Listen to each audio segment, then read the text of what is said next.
जनाब बिलावल भुट्टो जरदारी साहब। बिस्मिल्लाहिर्रहमानिर्रहीम।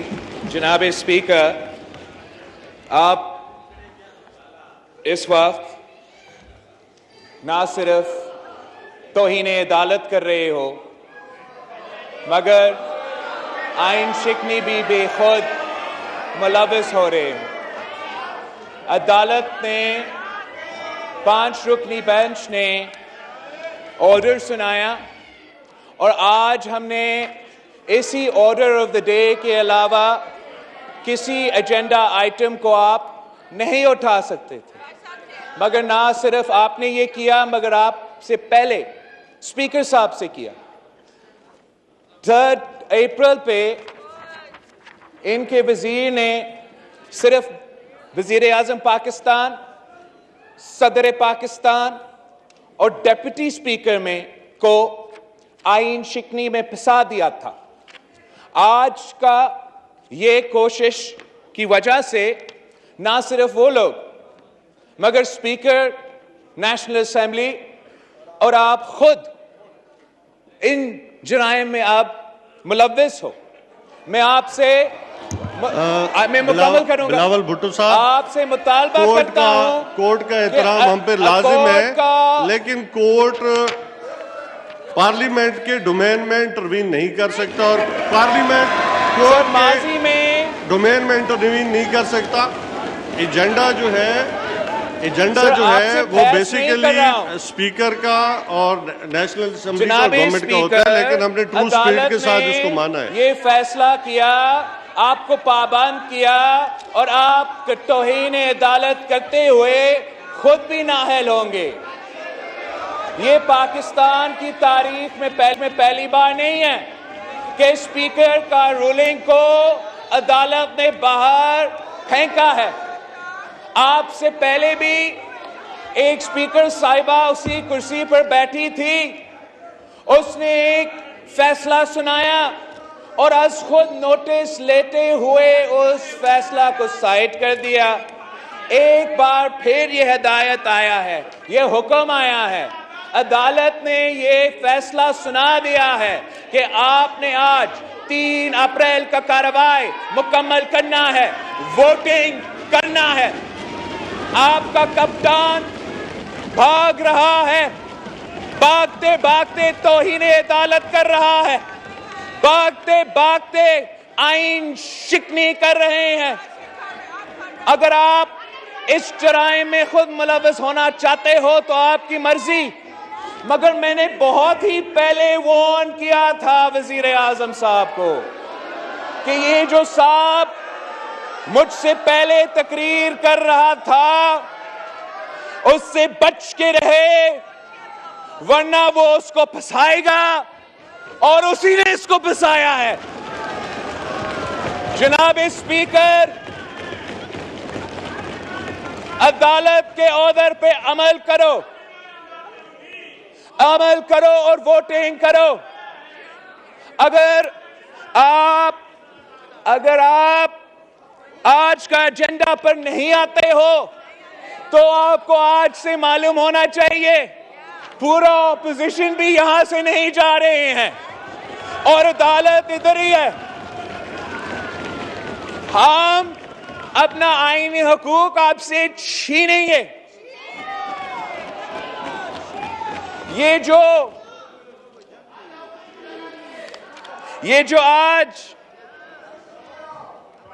जो आज फॉरेन ऑफिस को इस्तेमाल करके, ये जाली केबल को इस्तेमाल करके आपको आइन शिकनी और तौहीन अदालत पे मजबूर कर रहे हैं,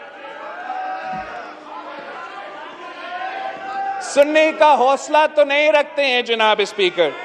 हकीकत यह है कि अक्सरियत इस तरफ है, अक्सरियत इस तरफ है। इमरान अपना अक्सरियत खो बैठा है। फौरन साजिश का जो रट लगा हुआ है। Order in the house please जी। ये एजेंडा का हट के मौकिफ है। इस पे अगर डिबेट करवाना है हम 100 दिन के लिए डिबेट कर सकते हैं, मगर आप वोट करवाएं, अदालत का हुक्म मानो। ये इतने सारे झूठ है, इसकी कहानी में मैं कितना आपके सामने लेकर आए। सबसे पहले झूठ ये है कि 7 मार्च को ये कहानी, ये बात हुआ और 8 मार्च को हमारा अदम एतमाद यहां जमा हुआ। जनाब चेयरमैन, अमेरिका में और पाकिस्तान में टाइम डिफरेंस है। अगर वहां 7 मार्च है तो यहां 8 मार्च है। तो मगर उनके बकौल उसी वक्त जब कॉन्वर्सेशन जारी था उसी वक्त हमने अदम एतमाद पेश किया। जनाब स्पीकर, जो भी इमरान साहब को ये एडवाइस दे रहे हैं, मैं उनको जानता हूं, उनको पहचानता हूं, और ये खान साहब का नहीं, वो अपने लिए सोच रहे हैं और खान साहब को फंसाएंगे।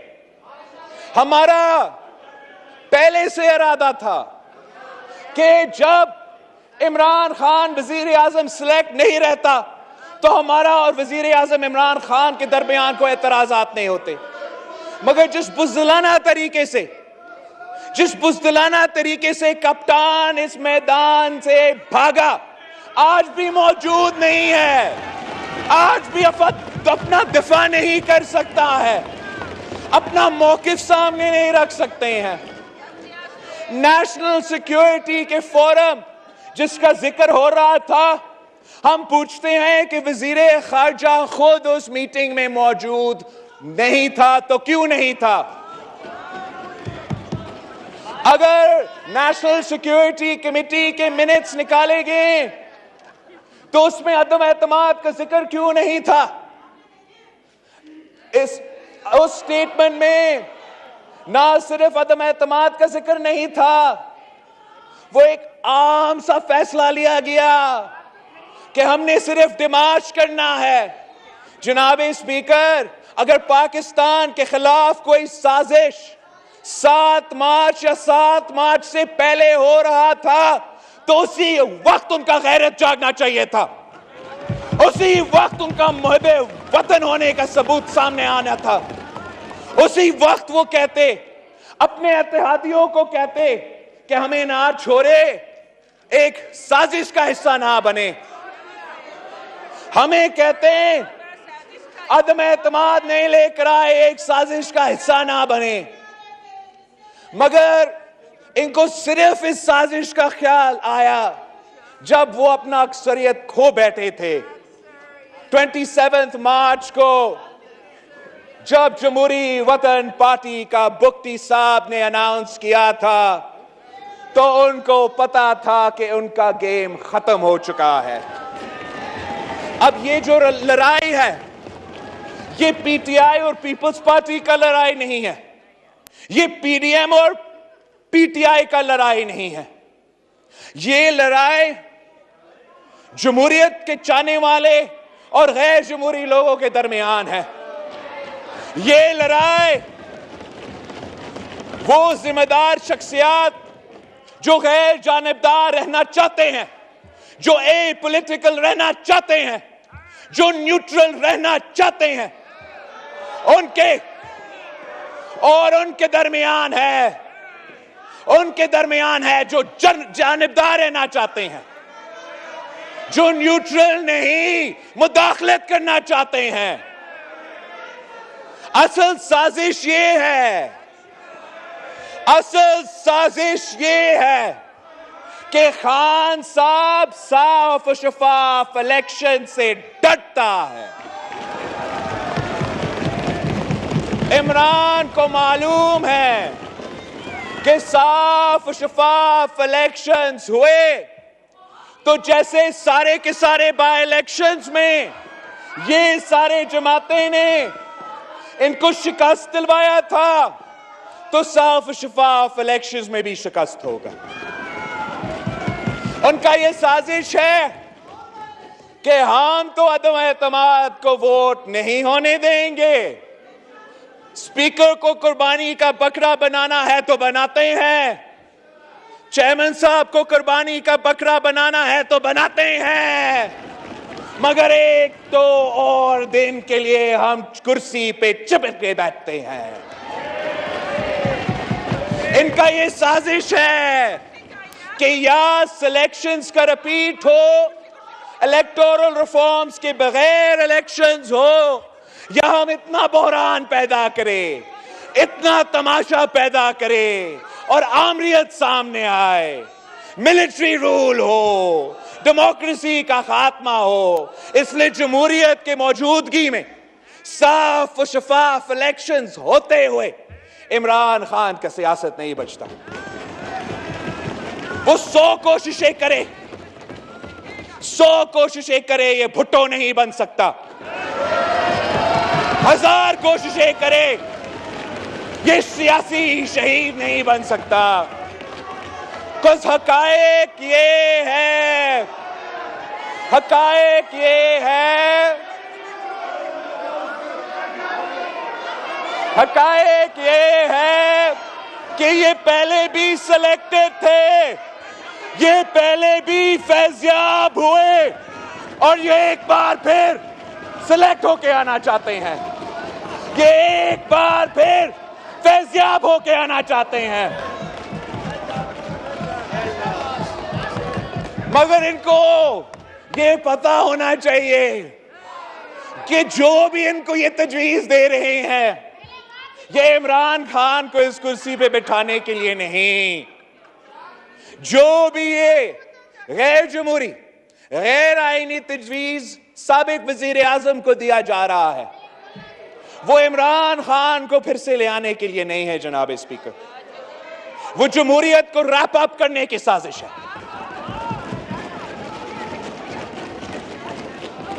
इस इस्लामी वफाकी जमहूरी आइन का खात्मा का साजिश है जनाब स्पीकर। बच्चा बच्चा जानते हैं कि अगर ये सिलेक्ट हुआ तो क्यों सिलेक्ट हुआ।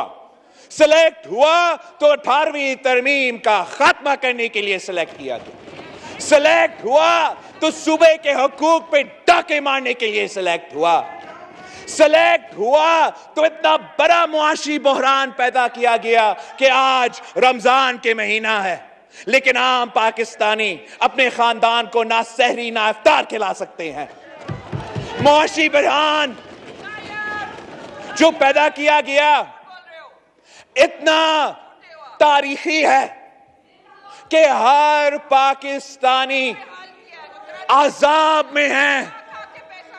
ना अपना बुजुर्गों का ख्याल रख सकते हैं, ना अपने नौजवानों को स्कूल भेज सकते हैं, ना वो नौजवान अपना तालीम हासिल करके रोजगार ले सकते हैं, ना काश्तकार, ना किसान, ना हारी को अपना फसल की कीमत मिल रहा है, ना मजदूर को, ना मेहनत कश को अपना मेहनत का सिला मिल रहा है।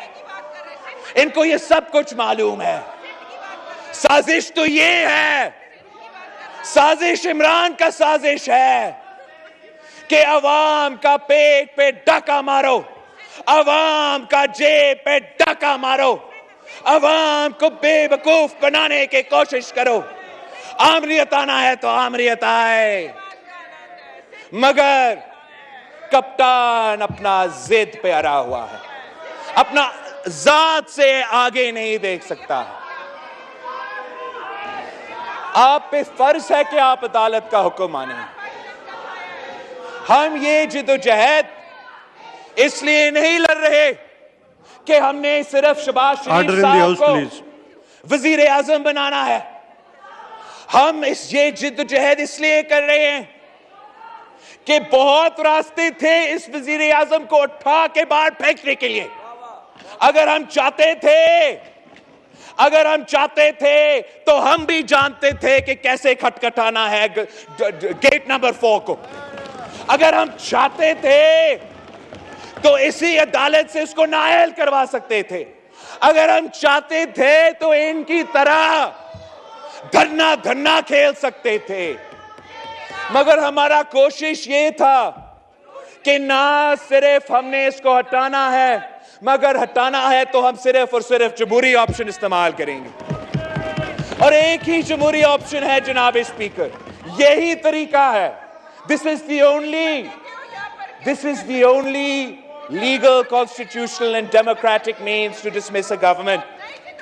आज अगर हम आपके खिलाफ इसमें कामयाब होंगे तो फिर जब आप एहतजाज कर रहे हो हमारे खिलाफ, जब मौजूदा वजीर आजम लीडर ऑफ द हाउस का कुर्सी पे बैठता है, तो उसको फिर कोई धरना शरना नहीं धरना पड़ेगा, इसको किसी पाशा को तलाश नहीं करना पड़ेगा, उसको सिर्फ जमहूरी हथियार अपना के अदम एतमाद हमारे खिलाफ ले आना पड़ेगा। ये जो नेशनल असेंबली है, ये ना मेरा है, ना इमरान खान का है, ना शहबाज शरीफ साहब का है, ये पाकिस्तान के अवाम का है। मगर मैं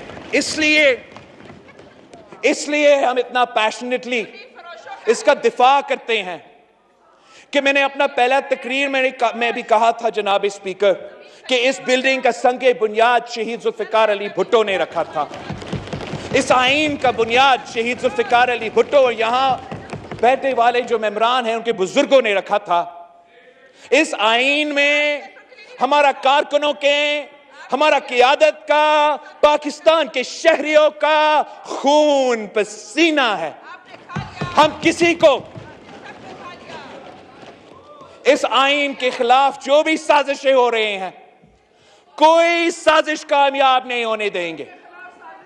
ये जमीर फरोशी की बात कर रहे हैं जनाब स्पीकर, मैं आपको बताता हूं कि ये जो 90% शक्लें हैं साबिक ट्रेजरी बेंचेस पे, ये पूरा जिंदगी लौटे ही रहे हैं।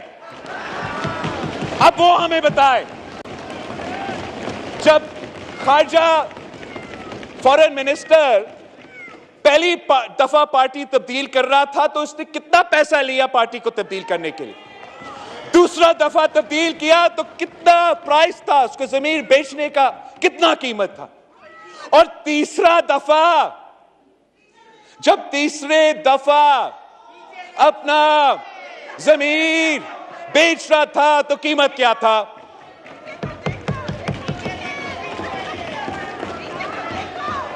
मैं जहां भी देखूं लोटा ही लोटा। तो जनाब स्पीकर हमारे तरफ आए, जमीर जाग जाए तो लोटा, उनका हो तो इलेक्टेबल, उनकी तरफ जाए तो जमीर जाग जाए, यहां आए तो जमीर बिक जाए। Order in the house, please, जी। जनाब स्पीकर, ये लोग जो ऑपोजिशन के बेंचेस में शामिल हुए और कुछ जो उधर रहते हैं मगर अभी तक नहीं आ रहे हैं, वो जबरदस्ती पीटीआई में शामिल किए गए।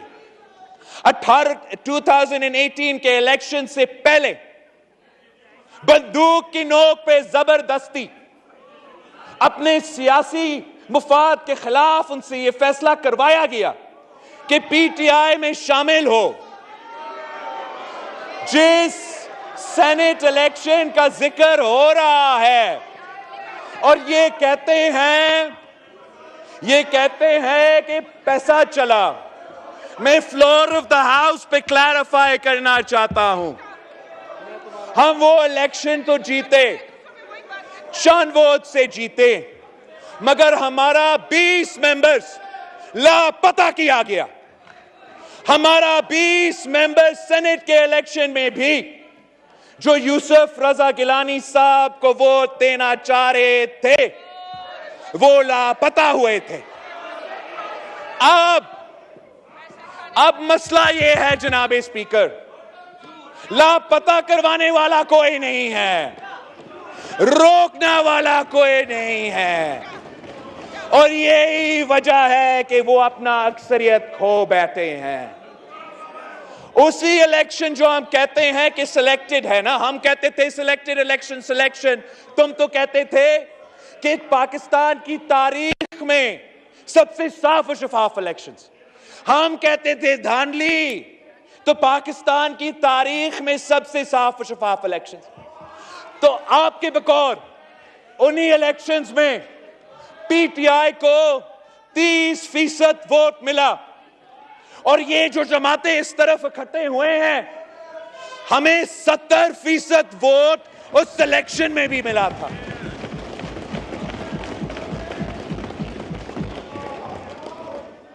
ये मुकाबला से क्यों भागते जनाब स्पीकर? आप भी अपने आप को बचाए, इस हाउस का, इस नेशनल असेंबली का इज्जत को बचाए, और मेरा बात ना मानो तो अदालत का बात मानो, वोटिंग करो।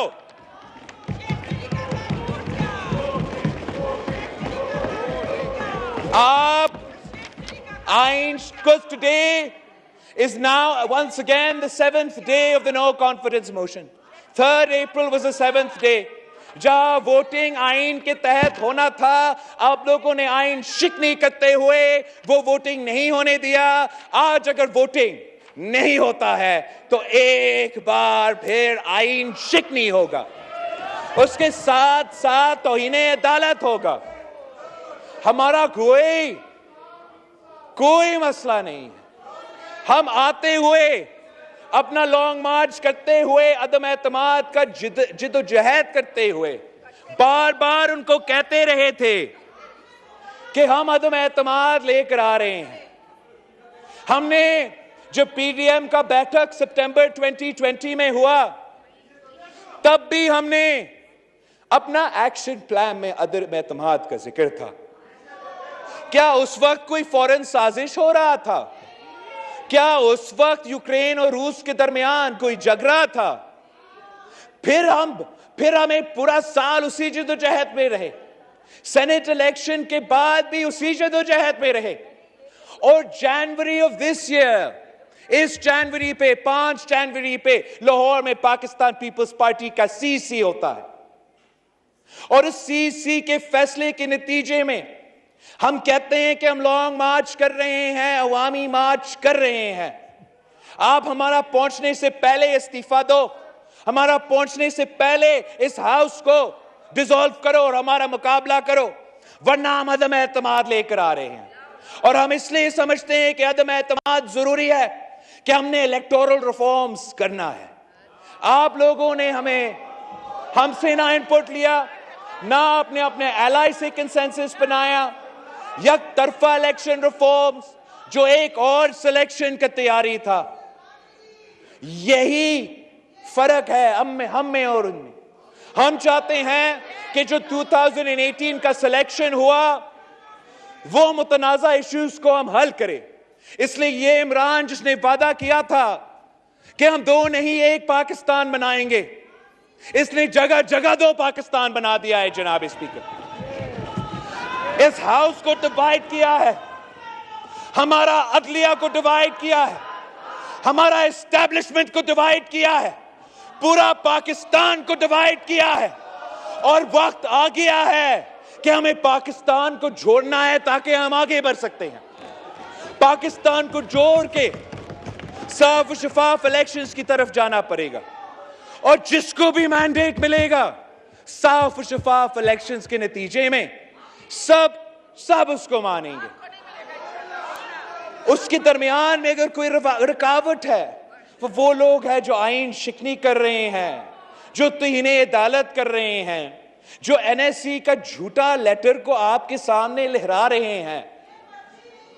अगर इस कॉरेस्पॉन्डेंस में इतना वजन था, तो मैं पूछता हूं कि खुद वजीर खारजा उस नेशनल सिक्योरिटी मीटिंग में, जहां हमारा अस्करी क़यादत मौजूद था, शिरीन मिज़ारी साहिबा मौजूद था और इमरान खान मौजूद था, तो उस मीटिंग में वजीर खारजा मौजूद क्यों नहीं था?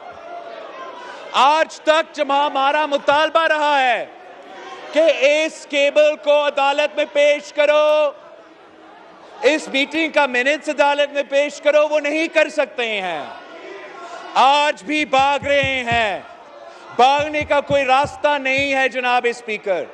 आप वोटिंग करो, अब वोटिंग करो। इसमें कोई गुंजाइश नहीं है कि हम इन चीजें पे तकरीर करें। अब मैंने रिकॉर्ड पे ले आया हूं कि आप तौहीने अदालत कर रहे हो। हम अपना वकला को भी, अगर आप तौहीने अदालत करते रहते हो, वोटिंग नहीं करते हो, तो हम इधर भी बैठे रहेंगे, वहां भी जंग लड़ेंगे, मगर इस मुल्क के लिए, इस पार्लियामान के लिए, अवाम के लिए हम एक आते हुए ये 4 साल खान साहब ने एक दफा भी इज्जत से अपना काम नहीं किया। अब जाते जाते कोई तो स्पोर्ट्समैन स्पिरिट दिखाता। पहले कप्तान है जो मैच हारने के खौफ की वजह से विकेट्स उठा के पिच से भाग रहा है।